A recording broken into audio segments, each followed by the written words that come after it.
Smart Ahmednagar news.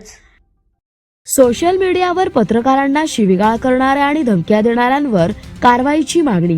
Jalna Maharashtra Indian journalist association आणि सर्व पत्रकार संघटनेचे पदाधिकाऱ्यांनी जिल्हाध्यक्षांनी संयुक्तपणे अतिरिक्त पोलीस अधीक्षक आयुष नोपन यांची भेट घेतली आणि सोशल मीडियावर पत्रकारांना शिवीगाळ करणाऱ्या आणि धमक्या देणाऱ्यांवर कारवाई करण्याची मागणी केली। त्यांनी सांगितले की 2 दिवसांपूर्वी काही पत्रकारांनी स्वतःला धनगर समाजाचा नेता मानणाऱ्या दीपक बोराडे यांच्याबद्दल एक बातमी प्रसिद्ध केली होती।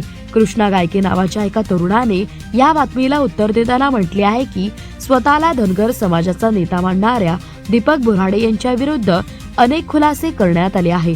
या बातमीनंतर दीपक बोराडे यांनी सोशल मीडियावर शिवीगाळ आणि सूड उगवण्याच्या धमक्या दिल्या आणि फेसबुकवर सर्व पत्रकारांबद्दल अपमानास्पद पोस्ट टाकल्या।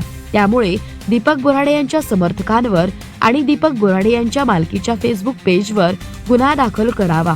पत्रकारांनी कदीम जालना पोलीस ठाण्यात पोलीस अधीक्षक आणि जालना सायबर पोलिसांना निवेदन सादर केले, ज्यात पत्रकार स्वसंरक्षण कायद्याअंतर्गत तात्काळ गुन्हा दाखल करण्याची मागणी करण्यात आली आहे।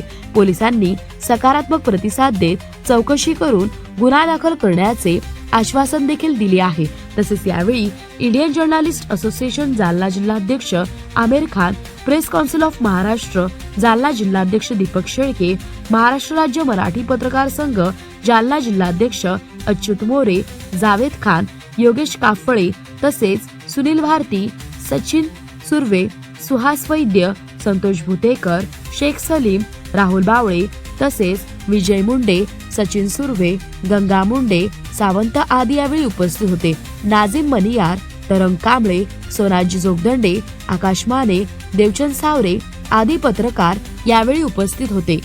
दादा, आज काही निवेदन दिलं आहे कदीम जालना पोलीस स्टेशन येथे, काय माहिती?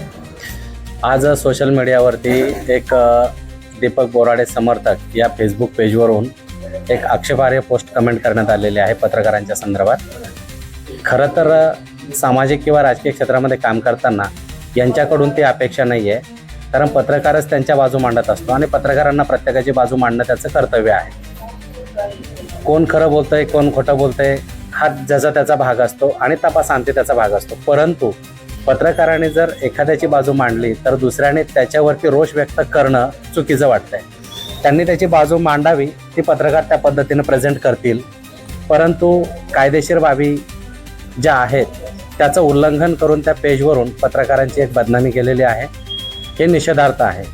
त्यामुळे त्या संदर्भात योग्य ती कारवाई झाली पाहिजे अशी आमची भूमिका आहे। त्यामुळं मी सर्वांना विनंती करतो की आपण काम करत असताना सत्य आणि असत्य हे तुम्ही तुमचं ठरवा, परंतु पत्रकारांना त्यामध्ये बळीचा बकरा करू नका, कारण तुमची बाजू आणि त्यांची बाजू दोन्ही बाजू मांडणं हे पत्रकारांचं कर्तव्य आहे आणि त्याला कोणी रोखू शकत नाही। त्यामुळे घडलेली घटना ही निषेधार्थ आहे, त्याचा मी जाहीर निषेध करतो। माझं नाव अच्युत मोरे, महाराष्ट्र राज्य मराठी पत्रकार संघाचा जिल्हाध्यक्ष।